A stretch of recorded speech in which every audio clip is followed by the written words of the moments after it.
In my 10th grade literature class, my students analyzed the work of classic Greek philosophers in order to understand the foundation of Western thought and the principles of the English language. In the back left-hand corner of the class sits Kevin, a 15-year-old boy with academic apathy embroidered on his eyelids and a stardust disposition that could be seen all the way from the other side of this 1960s kaleidoscope of a hallway. Keeps his head face down on his desk because with no father, he says he's never known a man in this world worth looking up to. But I try to engage him anyway. I try to connect this excerpt from a 1,000-year-old text to the world he wakes up to every morning. And some days I'm more successful than others. But today, Kevin comes up to me after class and says, "Mr. Smith, why do we even read this stuff anyway?"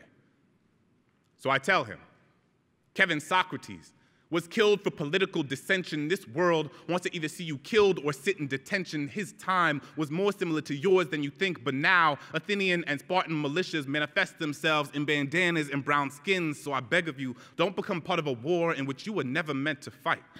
Listen, Aristotle said we are what we repeatedly do. Excellence, therefore, is not an act, but a habit. So you better act like you have it, because the only difference between you and these Greek philosophers is the scraggly beard, the wrinkly skin, and that silly-looking robe. But your ideas are no less profound, your insights no less enlightening, your values no less important. There are brilliant words bubbling from the ballpoint tip of your pen if you would just take off the cap. But what do I know?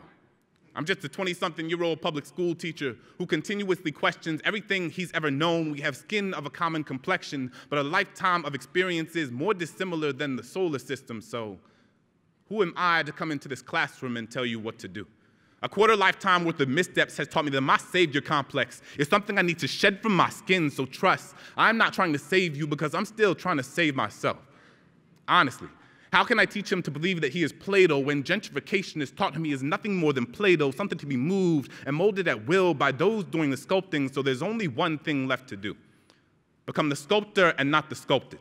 Become the statistician and not the statistic. Kevin, I'm not perfect. I'm just a teacher trying to get you to understand all that you are already capable of doing, so I have no choice but to make sure you understand how to dissect this text, because nobody's pity is going to get you into college. We will work until concepts like the prison industrial complex and the achievement gap are archived into the library of America's imperfections. You will learn to read critically, write consciously, speak clearly, because that is the only way this world will ever listen to what you have to say. So let's make this world see you in more than just Jordans and prisons. Let's flip that and have them see you with college admissions. Show them you are more than just a jumble of brown-faced quantitative data on charts and spreadsheets. Show them there is an Aristotle awaiting to be awakened in your chest. Show them there is a Plato pumping potential through your veins. Show them there is a Socrates ready to spring forth from your throat. Your Mount Olympus is standing right in front of your face.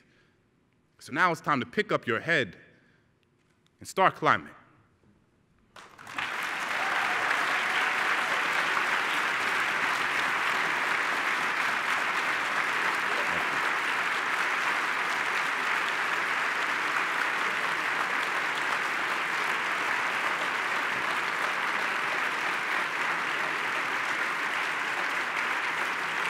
Thank you.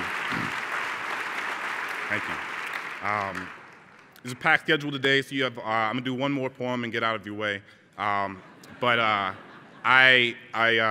really interested in this idea of reframing the conversation around our kids. I work in a low-income, marginalized community of color, as many of us do here, and I think it's really important that we use asset-based language as opposed to deficit-based language. And instead of always talking about what we need to fix in our kids, in our schools, in our communities, talk about how, despite the circumstances our kids are coming from, how they still overcome so much every day to even show up in schools. And so this poem kind of speaks to that.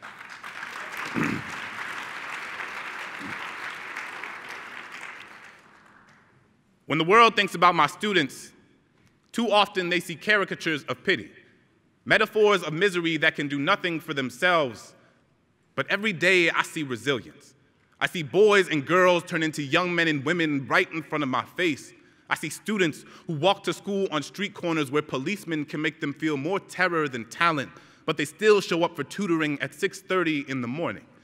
So often we focus so much on the quicksand that we fail to see what has refused to drown. So when you think about my kids, Don't just think about what holds them down. Think about how they overcome it every day. Think of Janiyah, who turns my classroom into a coliseum. Every word she speaks coded in creativity. Her poetry would have brought Homer to his feet. Think of Anna, who became an honor roll student when the world wanted to free and reduce lunch define her. She is more than a form. She is more than a number. Think of Chris, who has been working every day since he was 13. That money helps his mother keep the lights on so that their world isn't covered in darkness. My students have turned my classroom into a symphony of second chances. Every day we write to right the wrongs that have been done to communities that never had a choice. We read to learn how to tell our own stories, because no one can define who we are if we are the ones holding the dictionary. So don't tell me my kids aren't brilliant. Don't tell me that they aren't walking miracle. My students have taught me how to relearn every part of me. I carry their stories like a back pocket full of prayer, and I leave my classroom a better person every day. So when we speak of them, let us speak of humanity. Let us speak of perseverance. Let us speak of how funny they are. Let us speak of how courageous they are. Let us not focus so much on the shadow that we fail to see what stands above it. Let us celebrate the best of our kids as we would want anyone to celebrate the best of us. Thank you all.